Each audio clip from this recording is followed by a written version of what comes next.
let's just start by talking about those narratives. I'm curious how you think about the next several months and the next couple of years and what those narratives could look like. Look, I think the convergence of AI and crypto is going to, be top of mind for everyone. But I think the key behavior I see that's a bit troubling is we have this like sort of addictive cycle of speculative tokens and creation of speculative tokens and listing. I think for us at least, when we're looking at our products and our roadmap, there's a lot of focus on how do we get the industry, all of us, away from some of that. Now, naturally, some of that needs to exist in our industry to accelerate development, but when you look at our products and services for a core exchange business, you'll notice that we're actually diversifying at a pretty fast pace because we think we have a responsibility to get people away from that addictive cycle and more towards like real world utility. Okay, how do you balance this idea that you want to get away from speculation and we want to move away from financialization, but you're also the CMO of one of the largest exchanges in the world where you make money from speculation? I think if you look back like 5 years ago, we definitely were just an exchange. And I think in 2022, we launched our Web3 wallet. It was really a big question mark for most people in the industry. They looked at us and said, well, you really have a core exchange business. Why would you even go into Web3, which is really hard to monetize? And nobody's really figured out how to monetize other than maybe charge transactional fees. What we felt was inherently it was really important for us to diversify and get out of that core business, because how many tokens can you eventually create and list and have launch pads for, and eventually the retail demand we feel is going to run out, is going to dry out. So it's really important to give people the choice. And we did that with our Web3 wallet. It's a purely self-custody wallet. It grew about 20x over the last 2-3 years. I believe it's the largest crypto wallet today in our industry. It's got 130 plus chains. And the key thing that we try to solve there is, I think you and I have spoken about this. When you look at your device 3 years ago during the DeFi wave, you found yourself having 3 to 5, maybe 6 different wallet apps. And we noticed that fragmentation, and what we did was consolidated it into one wallet app strategy. And that way you don't have to bridge. You've got an integration of 130 plus chains, and it really brings people together to access everything in one platform. So again, I think the point of our roadmap is that we continue to get away from just the core centralized exchange business. Take us into maybe the room, like the executive meetings and stuff, when you're saying, because you're basically what you're doing is you're maybe sacrificing some revenue in the short term to be the gateway to open up everyone in this room to the consumer opportunities of crypto. How do you guys make that balance? How do you think about that? I think it's a really tough decision because when you think about it, you've got this huge opportunity to capture revenue, capture user growth. And this industry is extremely, extremely competitive. So you don't want to lose out on that growth. But on the other side, maybe we were slow in growing our exchange for the right reasons. When you look at our self-custody or our decentralized products, they've actually grown quite exponentially. Maybe we'll figure out how to monetize it one day. But people really focus on trading volume.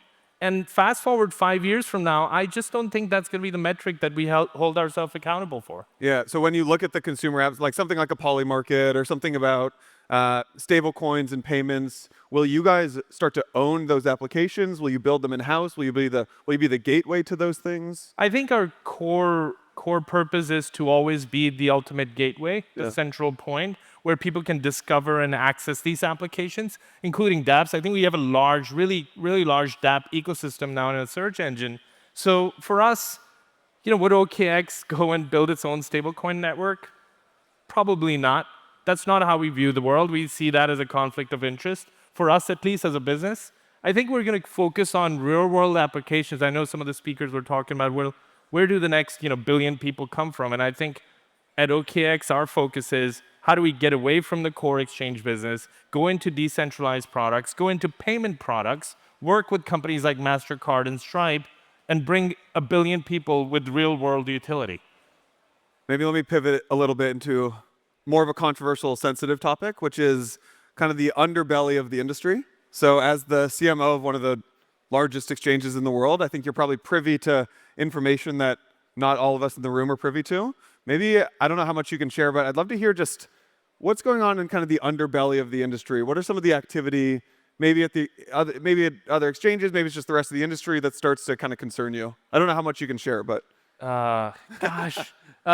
Well, look, I think it's natural. Everyone here, our industry is very competitive. I think the underbelly I would probably point to is you can compete with each other. There's probably developers here competing with each other, on networks, but there's a way to compete. I think the right way to compete is to compete on technology, not by throwing rocks at your competitors and what have you. I think that's very important. That's what we typically see is when others in our industry will see OKX achieve big milestones, uh, licenses, banking relationships, what have you. I think rather than outcompeting us, we see some really nefarious behavior where they will try to hurt us. And I don't think that's good. And I'm not suggesting every company in our category does it. I think you look at a company like Coinbase, very clean. Their founder's great, and they play really well with all of us. But I can't say that for everyone else. And I hope people have their eyes wide open at that type of behavior. So the message maybe is compete on product, don't compete on regulatory capture, backdoor dealings. Well, think about like the chip manufacturing industry or software industry. There were these like dirty competitive games. Yeah. Who were the winners? You could kind of clearly see the people who focused on tech and ultimately competed on tech are the ultimate winners. I think that's what OKX is going to do. We don't get distracted by this. It's certainly distracting at points, but we have confidence. I think we're a technology-first company. The proof is in the pudding, and I think that's how we're going to compete. And we're hoping that the other industry players would compete that way.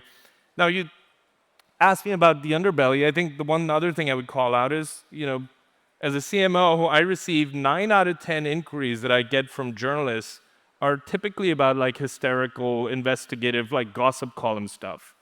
And I wish it wasn't that way. And I'm sure not every journalist thinks that way, but I think the metrics for journalism are very different. It's really optimized towards clicks and eyeballs versus quality editorial.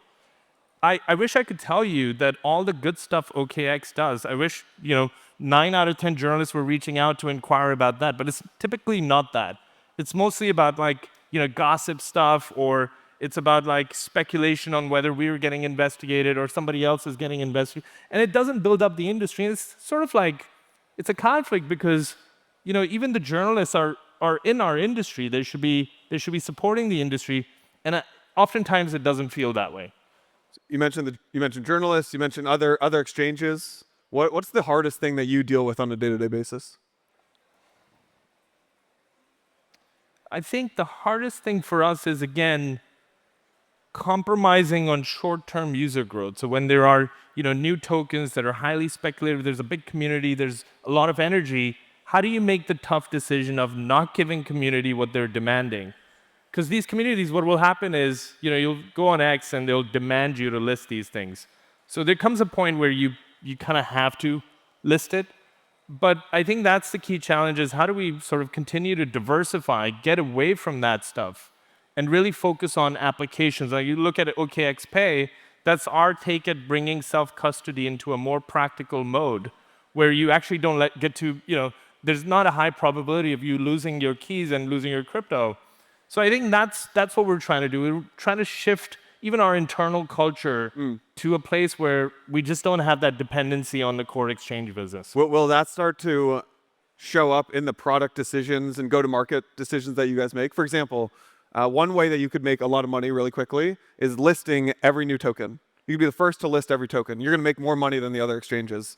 Yep. You can make a conscious decision to pull back on that, right? Which would be more in line with the ethos that you're talking about, but you're going to sacrifice revenue. Well, look, if you look at our exchange today, I can confidently say we're 2 to 3 years ahead of every other platform in terms of compliance and regulations. We're licensed by the Singapore regulator. In UAE, we've got a complete license with banking partnerships.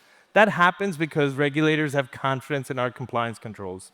And that will continue to limit us and others in how we list tokens and how we think about tokens. So I think it's really important 5 years from now, I don't think the industry will look like what it looks like today. Yeah.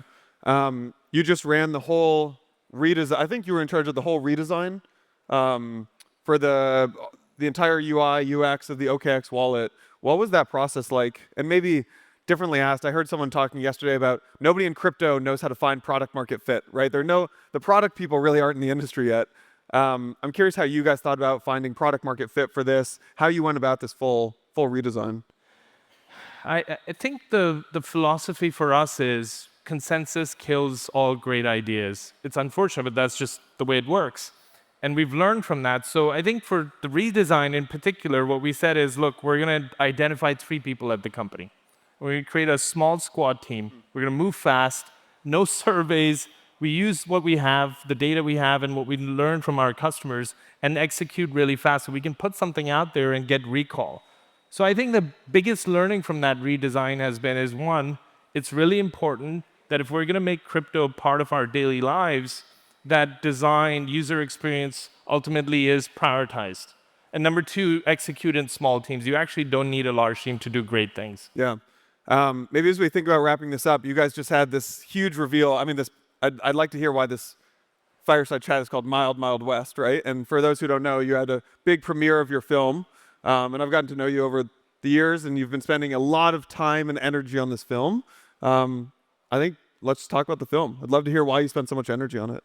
I think we wanted to change the narrative of the crypto industry. And I think when you talk to your friends and family members who are not in crypto, that often, you'll hear, oh, crypto's the wild, wild west. And I think it becomes a point where that becomes annoying. And that's not always the truth. There's a lot of optimism in this room. There are a lot of great developers building great stuff. So in order for us to change the public opinion, we felt we needed to create a content piece that would actually counter that narrative. And that narrative can then not just be used externally with all of you guys, but also the way we change our thinking. Now, you can imagine when we onboard new people into our company, we have 5,000 employees globally, they get to watch this piece of creative. They know where our heads are at and where our character is. That we don't want to stand for this addictive cycle of speculation or, scammers, snipers, rug pullers. We just want to get away from that. And I think this content piece, this short film, is a nod to how do we all come together, own and govern the narrative, and don't let the scammers identify who we are and what we stand for. Amazing. Yeah, I think we all resonate with that. Can we watch the film? Well, we can watch the trailer. I think we might have enough time for the trailer. Cool. Yes. Let's play the trailer then. Thank you, folks. Yeah, appreciate it. Smells like gold.